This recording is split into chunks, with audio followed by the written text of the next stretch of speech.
So glad to see you. Welcome to 2025.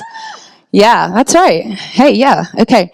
So glad to see y'all this morning. Welcome here. If you're a guest with us, we prepared for your coming. We actually have a hospitality team that wants to meet you and say hello and give you a present, a little information about Vintage, answer any questions you have. April's in the back.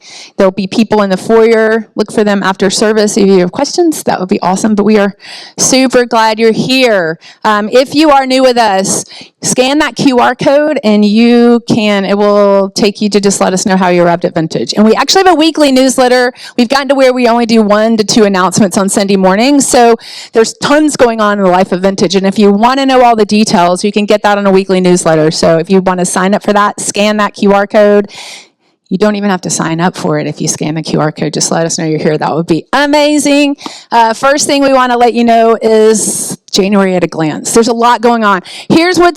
When we looked at January and we had our teams planning things, we thought, how can we give ourselves completely to community, to Christian community and support with one another, and also giving our lives away in mission. And so, as you'll see when you look at this, please take a screenshot. There's lots of ways you can plug in from student ministry, but we have a women's night on the 14th. We also have a man's morning on the Vintage property doing all sorts of guy stuff. We have welcome reception, student ministry. We have a big thing we're doing on the 31st with all of our church, doing a chili and cookie cook-off. More details about that to come. But a couple things I do that are next week that I want to bring up real quick. One of those is the Receiving Hope volunteer training. And for those of you who may be unaware, the first child sex trafficking recovery center in our state, and there are barely any in our nation, to be honest, is right here in Paulding. And it's a secret location, but it is an opportunity that we have to be the church that's connected with them, to actually plug in and love on these teenagers, preteens and teens that come in for up to 90 days to just get cared for, that have been pulled out of sex trafficking, dangerous situations. And so the beautiful thing is we've been working 2 years to get them to actually come here and do the training so everybody can knock it out in a sitting instead of having to do tons of online stuff and it takes forever and all this. So we would love for you to come next Sunday. We'll buy you lunch and we're just going to get the training from the Receiving Hope people, and there'll be very little to do after that in regards to training, but you're able to do as much or as little as you want. Kelsey, can you raise your hand? Kelsey Rollins goes every Sunday afternoon and does art. And she comes up with her own plan. She asks Jesus for what he would have, and she comes up with things to do, and we support her in that. And she needs people to go with her. And there's other things you can do. I know Christy Pritchard went and did a baking class and did measuring cups and taught how to do a baking class. And Ella's been and done game nights and pizza nights. And Laura Messina goes, so ask her. But there are tons of things you can do with as little or as much commitment as you want. So if you come to the training, that doesn't mean, oh, now I've got to go every single Sunday at 3 o'clock. That's Kelsey's choice. But you can do as little or as much as you want, but it gets you trained. And that's the main thing. And so I would love for you to sign up if you can. This is online. You can just go to our website, vintage242.com, under events, and you will see this. Sign up for it. It's next week. One last thing I want to just mention. Laura and Kelsey will be in the foyer after this, and we'll also be able to answer any questions. Laura will be able to answer questions about a women's night. So we're getting together as women that week after on Tuesday night, boards and boards. So games, and then also bring boards, like food boards. So there's lots of ideas online. Check it out. But plug in, give yourself to community this year, and let God do what he wants to do in regards to mission and your spiritual development. Love you guys. Good job, Randall. Hey, just real quick on that January 25th, that is our man morning on the property. This y'all can be in the loop, but please save the date for that. It's going to be a lot of fun. We are going to obviously have food. We'll have the bonfire going, but we're going to be actually shooting sporting clays on our property. We're going to have big boards up with throwing axes. Greg, what was the third thing we're doing? Do you remember what the third? Archery. We're going to be, what'd you say? Yeah, you're welcome. Archery, we're shooting some bow and arrows and stuff. So you can do all of that or as little of it as possible. We're not going to call the police in advance. Let's know we're shooting sporting clays. We'll just see what happens, guys. What could go wrong? No, it's going to be a lot of fun. So we're allowed to do it. So it should be a lot of fun. We're looking forward to it. Please come and do that. Listen, just come in like you can literally be the heckler who stands there as guys miss their shots and just make them say, oh my gosh, terrible shot, right? It'd be super fun. So we'd love for y'all to be a part of that. It'll be a lot of fun. And here's the deal. This is specifically a great invite moment, right? So if you've got friends and neighbors or people you're working with, this would be a great, easy invite for these men to get them plugged in and doing life to be a lot of fun. All right. Well, here's the phrase I want to start with this morning. You put it on the screen for me, Josh. If you're going to do something well, then plan to start right.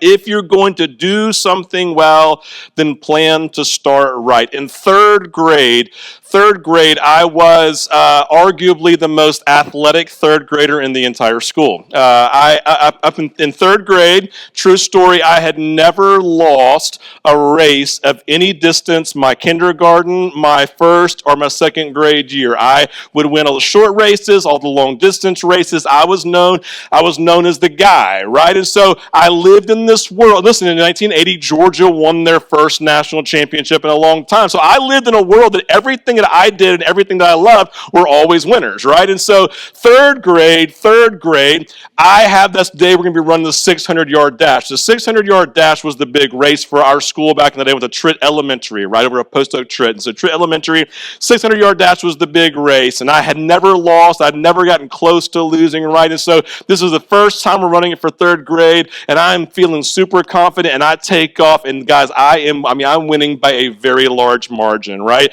And it's like you go up the hill, go through the parking lot, come back down, and do that leg all over again. So it's just two legs, the same piece, and so I run up, come back around, and as I'm kind of doing the third part of the first leg, I look to my right, and there's an audience there just for me, right? There were 3 classes that were there for PE, right? And so as I'm running, I put my chest up, and they're look over, and they start cheering for me, right? They start cheering for me. It's yeah, right? And so I do what every third grader does who has a lot of pride in himself. I sped up, right? I'm yeah, right? And I'm running like this, and I'm taking off full speed, and they're literally everyone stopping and cheering me on, right?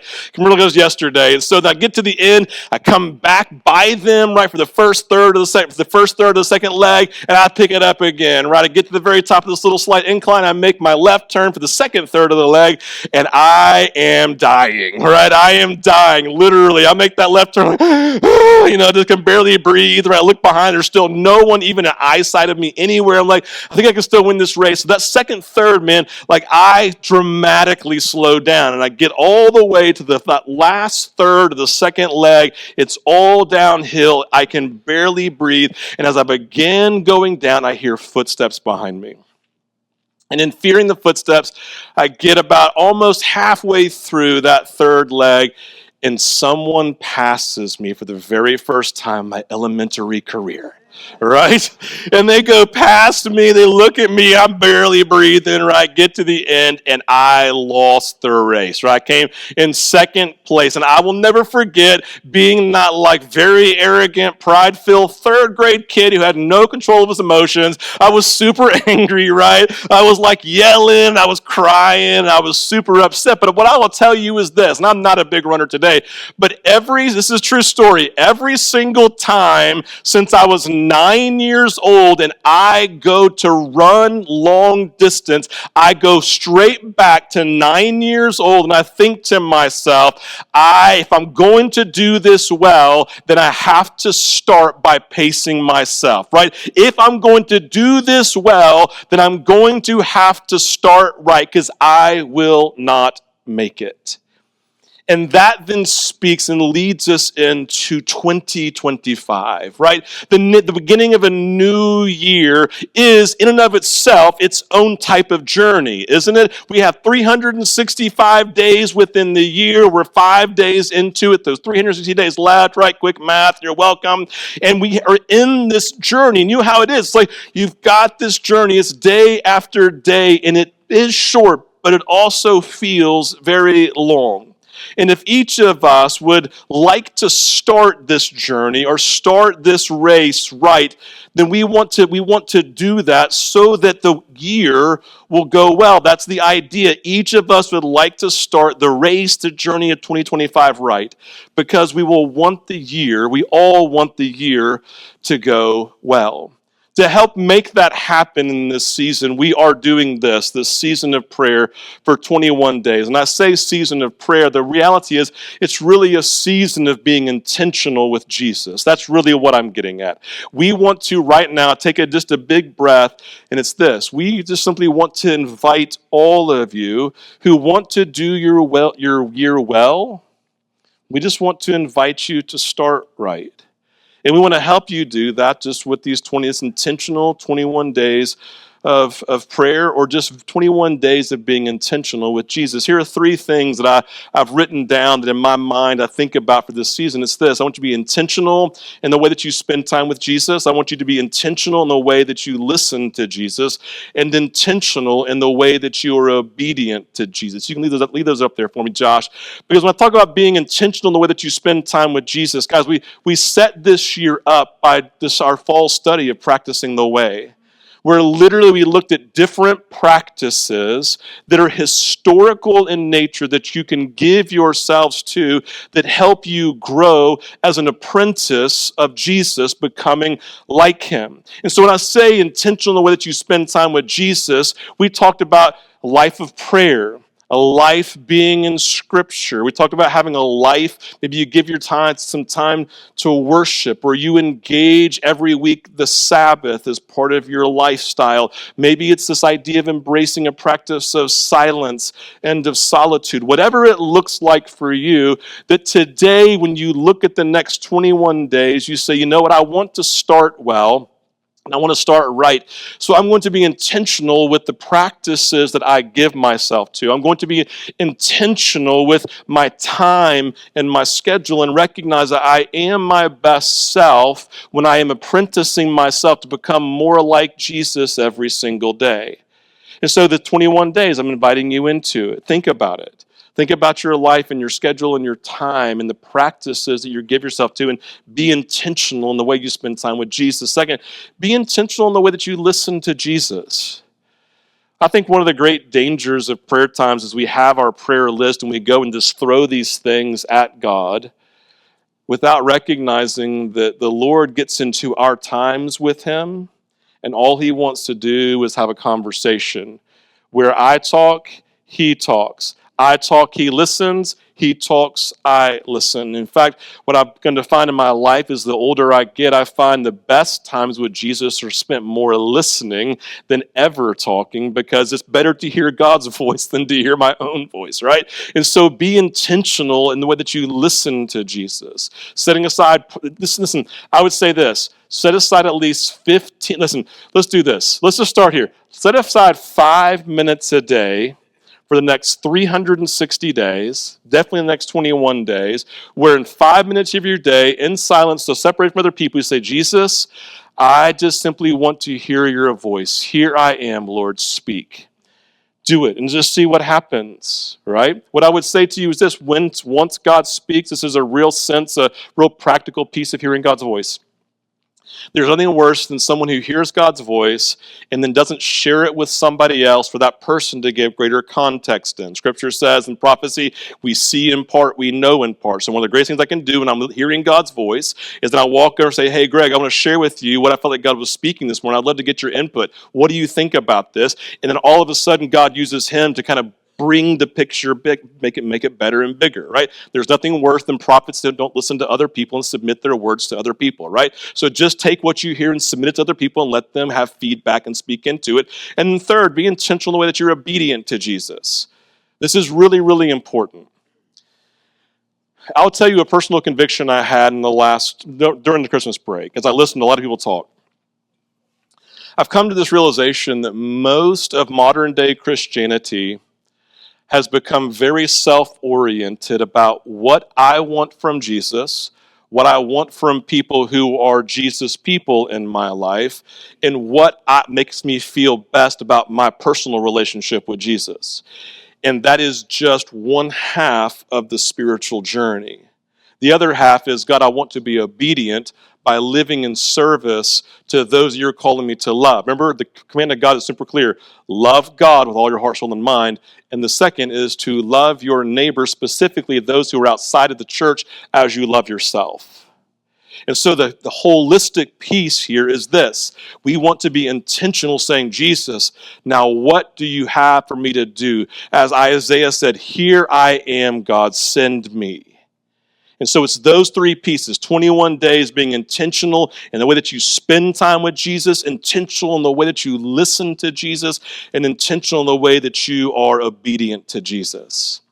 Some of the ways here at Vintage that you can connect with prayer is very simple. One, obviously, we have Sunday morning. If you want to come pray specifically on Sunday mornings at 9 a.m. here in the offices, we have a time to come and pray for service. We have Sunday morning ministry time here. We have teams who are praying and believing God. You're more than welcome to always to come to the altar and pray. We have Monday morning prayer at 9 a.m. weekly here. April leads that. We have healing prayer ministry that happens the very first Sunday of every month, which means this morning after service, we will have an hour and a half of our team in here praying for people who are asking God for healing mentally, spiritually, emotionally, and physically. So if that's you this morning, I want to invite you to be a part of that. We have inner healing prayer ministry. This is going to be something that we're doing new in 2025. I'm behind that. Listen, I'm going slow on this because of my schedule, but we're going to dive into this in 2025 where we have inner healing prayer time like set up by appointment, things that you want to go into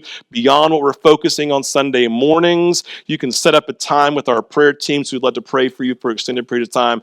Or if you're not on our prayer chain email, such a great way to plug into prayer at Vintage, right? Whether it's to send a prayer in to get prayer for, or you just want to be a person who at Vintage who prays for the needs of those going on in the life of Vintage. If you want to talk to April, put your hand up right here. Here's April. I'm going to turn around. There's April. She was my friend in college. We're now working together. Super fun. Randall's best friend, so it's great.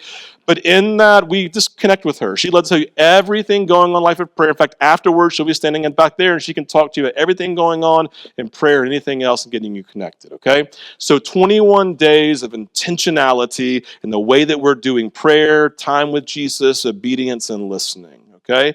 So right now, that's the invitation, and I would love for you to embrace that. Now, with that in mind this morning, I want to focus on the start, kind of the start point of this race. So I'm sitting here in the 600-yard dash. I got like the start. Like, how am I going to start? What's it going to look like in this journey that you're on in 2025?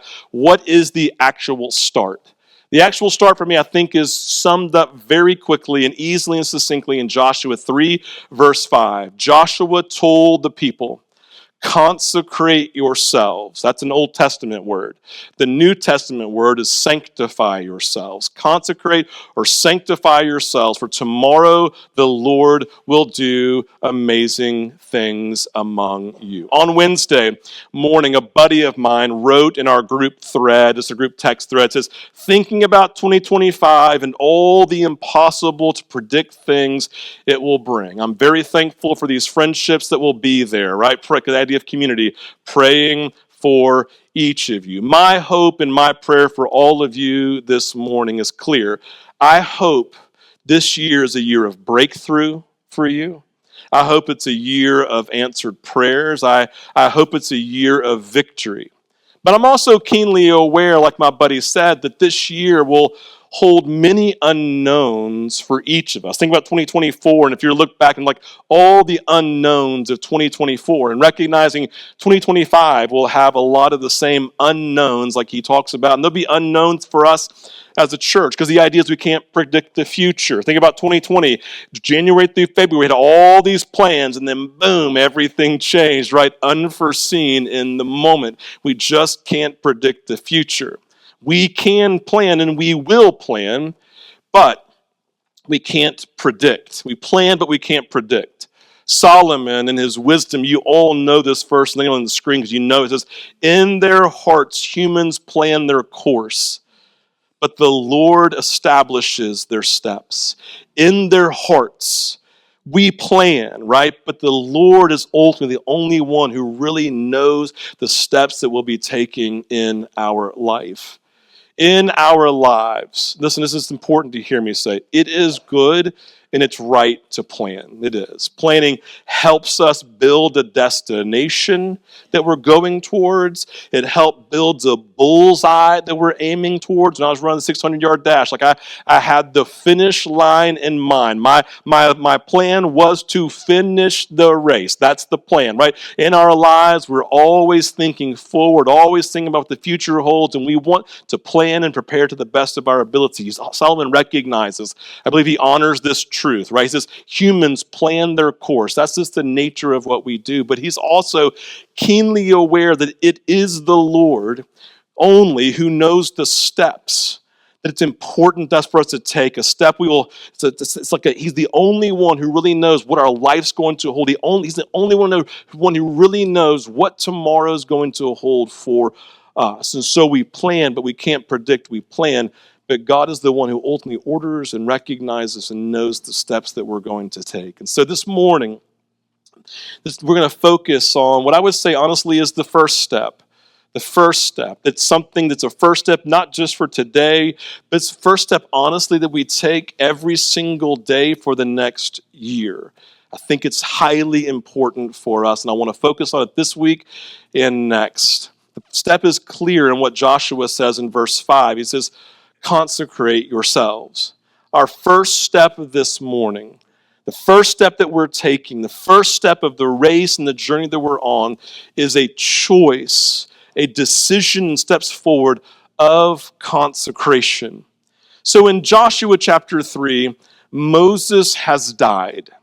Having never entered the promised land, and the nation of Israel and now Joshua, right? They have been empowered and entrusted by God to now complete the task. Joshua's taken Moses' place. The Israelites are preparing. They're going to cross the Jordan River to take the land. They're about to step into a new season, a new reality, right? That God has promised to them.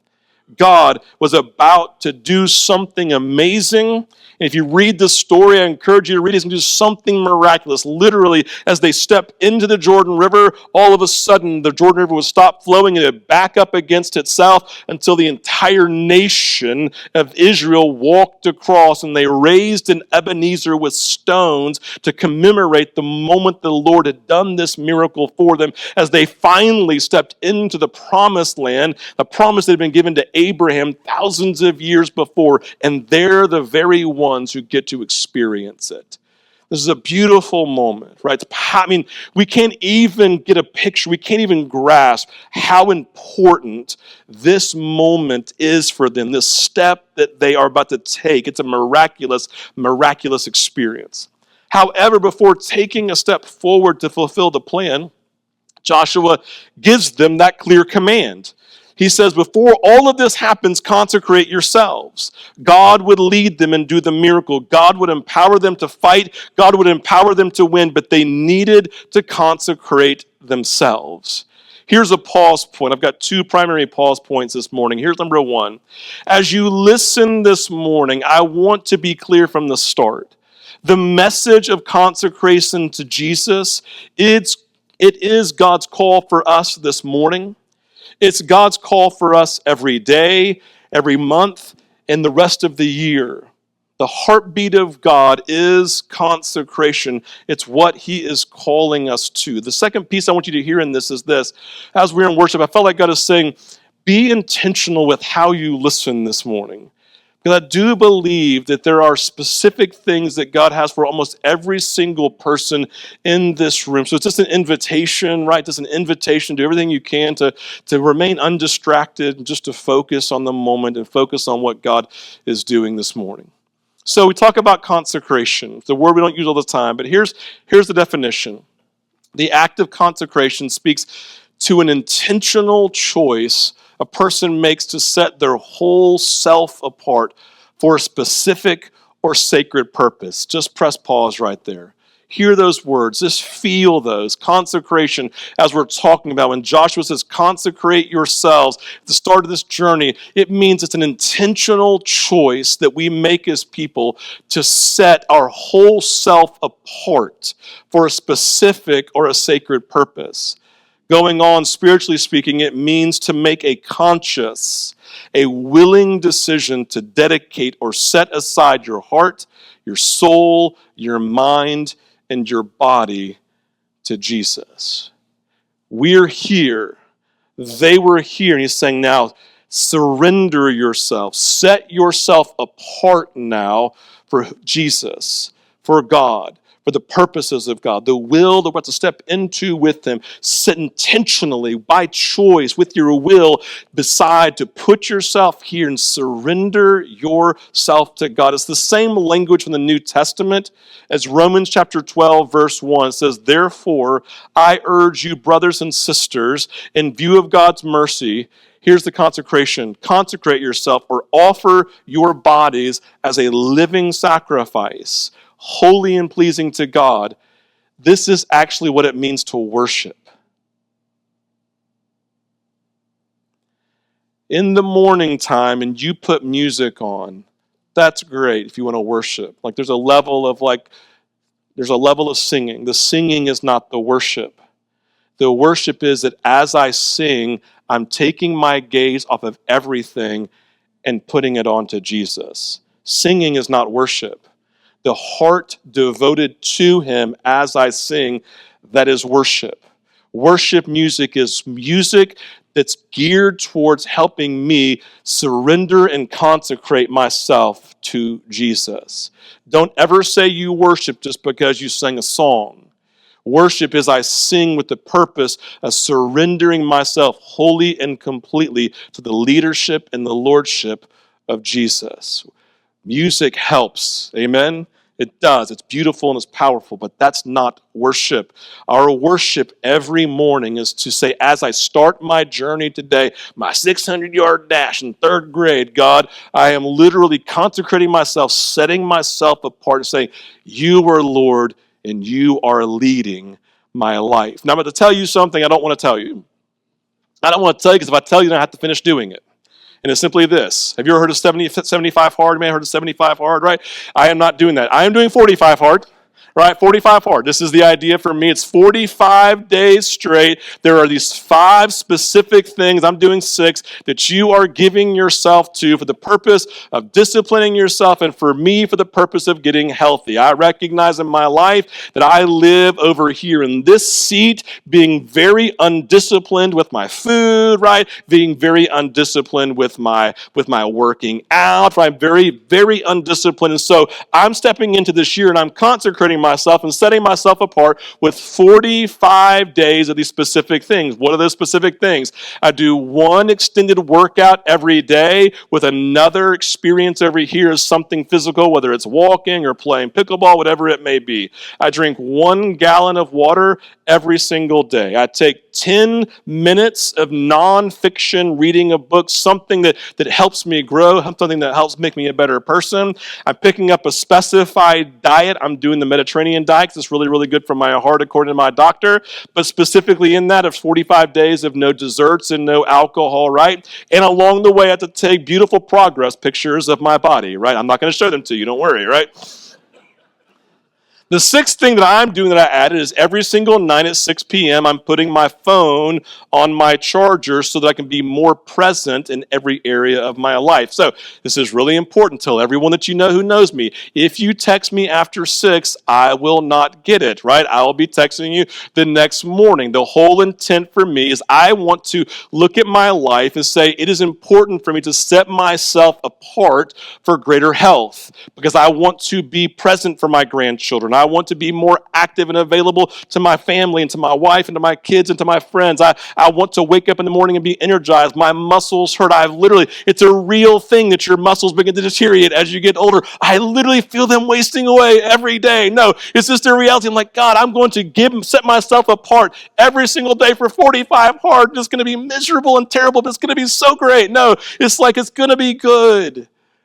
Like, this is the idea of consecration. We consecrate ourselves to things all the time, not just to Jesus. But the specific pieces that we're talking about this morning is we're setting ourselves in, we are leaving our laziness, our lackadaisicalness, our own pride, our own selfishness in the way that I'm living my spiritual life. And God, I'm surrendering all of those things that distract me to put my gaze upon you, because every single day, God, I recognize there's so many things clamoring for my attention. So every morning I want to reevaluate the start, because I want to start right again, God, because I want this year and this day to go well with you, Jesus. This is consecration.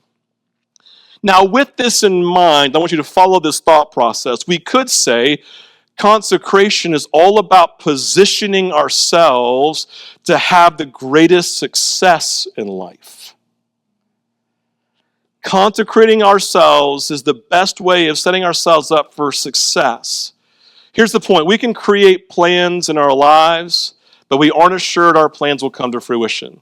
So we must position ourselves to receive whatever God brings our way. That's what consecration is all about. Putting ourselves in a position of humility, putting ourselves in a position of surrender to the leading and lordship of Jesus in every area of our lives, no matter the outcome of our plans. Here's a thought. Success, then, is not defined in our outcomes.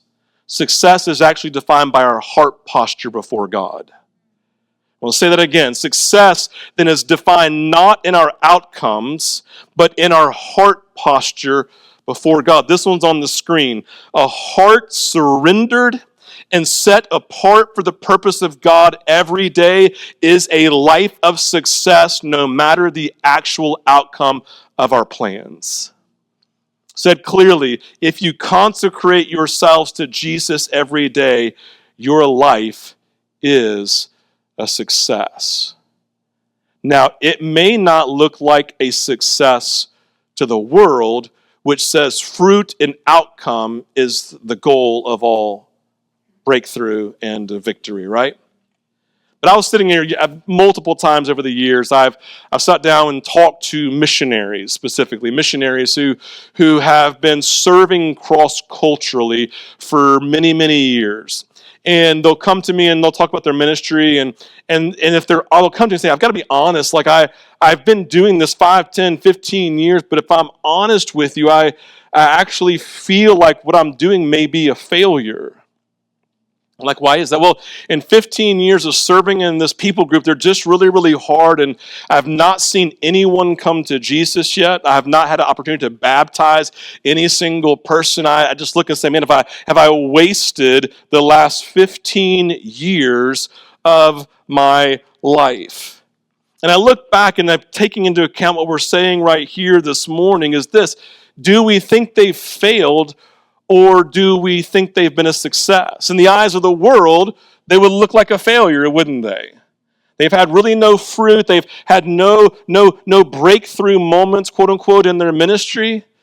But I wonder how God looks at them and says, no, I actually view you as a success because you left this and you set yourself apart from my purposes. Every single day you live to love me and to love your neighbor to the best of your ability. I have not brought about fruit yet, but you've been faithful. Well done, good and faithful servant. You are a success. That's the kingdom understanding of our success this morning. There is a difference between kingdom success and worldly success. And in our lives, I'm just coming back to this place of saying, listen, no one plans to fail, right? And all of us have moments of things that we look at and say, I've got these plans to go accomplish this and do this and make these things happen. And how many times those things don't happen? And in that we feel disillusioned, we feel overwhelmed, we feel frustrated. And the Lord's like, no, you've been faithful. You have listened, you have surrendered, you have consecrated yourself to me for my purposes. Well done. It's God's job to bring about fruit. It's our job to consecrate ourselves. It's God's job to produce victory and fruit over here. It's simply our job to surrender and love God and to love neighbor.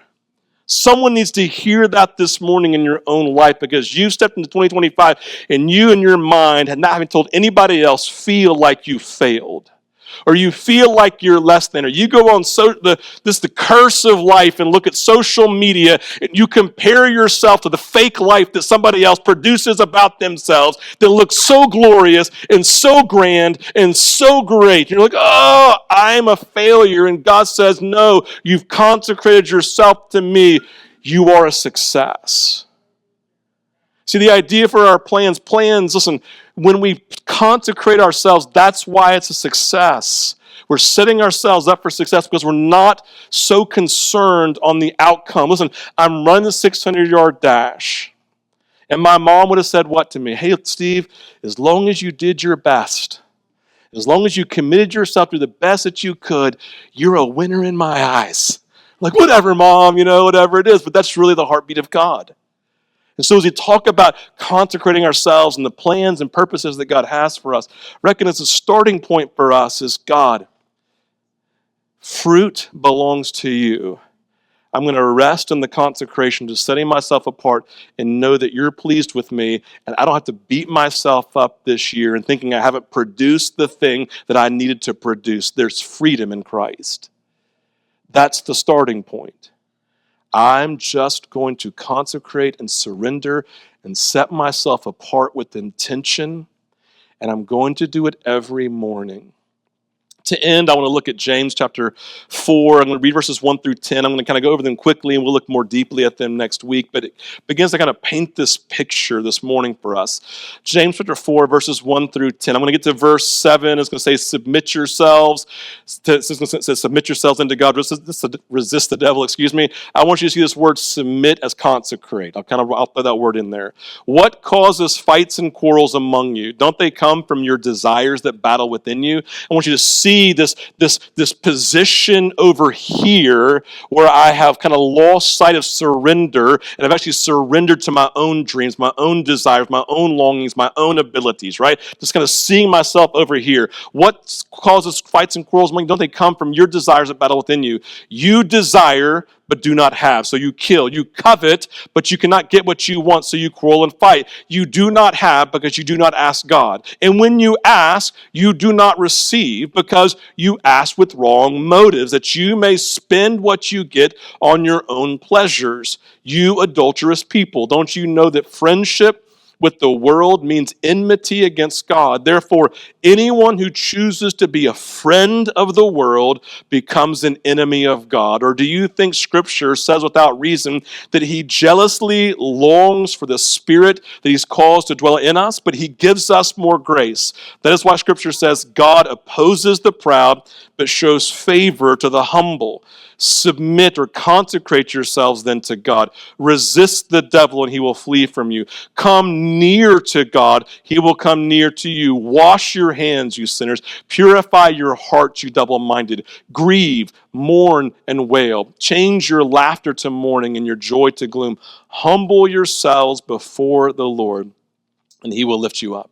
Again, we'll dive more deeply into the specifics of this next week, but here in verses 1 through 5, James speaks specifically to this, to their heart position that is unsurrendered to God. He speaks to their own desires being in conflict with God and with others. He speaks to selfish desires that cause them to covet, cause them to quarrel, cause them to fight, and figuratively and maybe even physically kill people with their thoughts and their words and their actions. He speaks about them being more of a friend to the world in thought and in deed than a friend of God. James sums it up in verse 6 by saying the source of their unsurrender is actually their pride.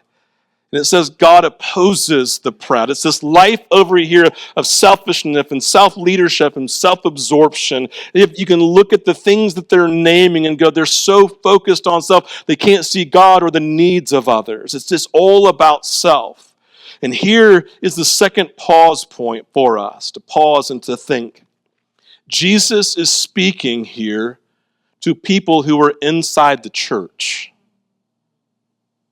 He's talking to people who have prayed the prayer, people who know Jesus, people who have a relationship with him, but have made choices that have put them at odds with or in opposition to God and the plans of God.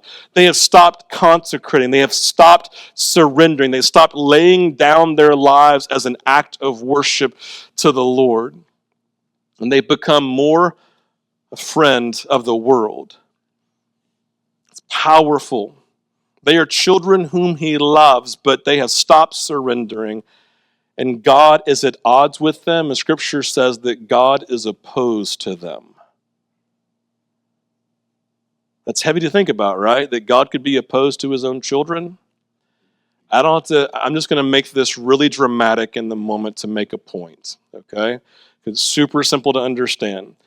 If I walked off, sorry I'm going to say this, Randall. If I walked off stage this morning and looked at my wife and says, hey, my plan tomorrow is to cheat on you and to sleep with other women. She would go, okay, honey, I love you. That's so great. She would be opposed to me. For those of you who know Randall, she'd be absolutely opposed to my thought. She would be opposed to the idea. She would be opposed to me completely making this selfish decision, right? Making this arrogant, prideful decision in my own life that I am unsurrendered to God in the moment. She would oppose me 100%. She would still love me. Nothing would have changed in that, but she would oppose me. Why? Because in opposition, she knows it may be more likely for me to wake up and to change. And that's the heartbeat of God about being opposed to those who are living in selfishness, who are living in pride, who are living with lives unsurrendered. He loves us in it, but he is opposed to us in hopes that we will wake up, turn from it, and consecrate ourselves again. That's the heartbeat behind James. We is opposed to us, not because he doesn't love us, but because he's trying to change us, to wake us up. Listen, going back to our story from Joshua, God is about to take his people into the promised land, right? To this promise that had been made to Abraham. He was going to work miracles on their behalf. All they had to do was leave behind their pride, leave behind the love of the world, leave behind their sin, leave behind their selfish plans, and surrender to God. Consecrate themselves, sanctify themselves, surrender themselves, body, soul, spirit, and mind to the leadership and to the lordship of Jesus. Why? This is important. Hear this, because the favor of God belongs to the humble. He pours out his grace upon those who become consecrated to the leadership and lordship of Jesus. He pours out blessing. Listen, God is opposed and cannot pour out blessing into those who are unsurrendered. God can pour himself out in fullness to those who have surrendered, uncrimp the hose and said yes to God so his spirit can flow through them. That's how you start a race. You uncrimp the hose and say, Jesus, forgive me. I now surrender myself again to you. I want to run the race set before me as if to win. That's my plan. And if I don't win, that's fine, God, because I know your plan for me is simply to surrender myself and you were pleased, and I'm a winner in your eyes, and I live for an audience of one. Thank you, Jesus. This is the heartbeat for us. The favor of God belongs to the humble. His grace is upon those who are fully surrendered to Jesus. It's safe to assume that Joshua called them to consecrate themselves because there were just things they needed to leave behind. There were just things that he knew in people's lives, like, man, this might be good if you go into the promised land holding on to that bitterness, holding on to that sense of rejection, holding on to that selfishness, holding on to that pride, whatever it may be. Listen, if you are a life, listen, this is a practical thing, but if you're a person who just always seems to be fighting with people, that's on you. That is your own broken place. That's something that you have to surrender. If you're always in a conflict, that's on you. Die to it. Surrender to listen, God is a God of unity. God is a God of peace. And if that's not marking our relationships, then we have to die to something in ourselves and surrender it to God. Super practical. I don't know why I said it, but it's for somebody. Sorry. I love this for Joshua. The heartbeat of Joshua is he didn't want them to miss anything.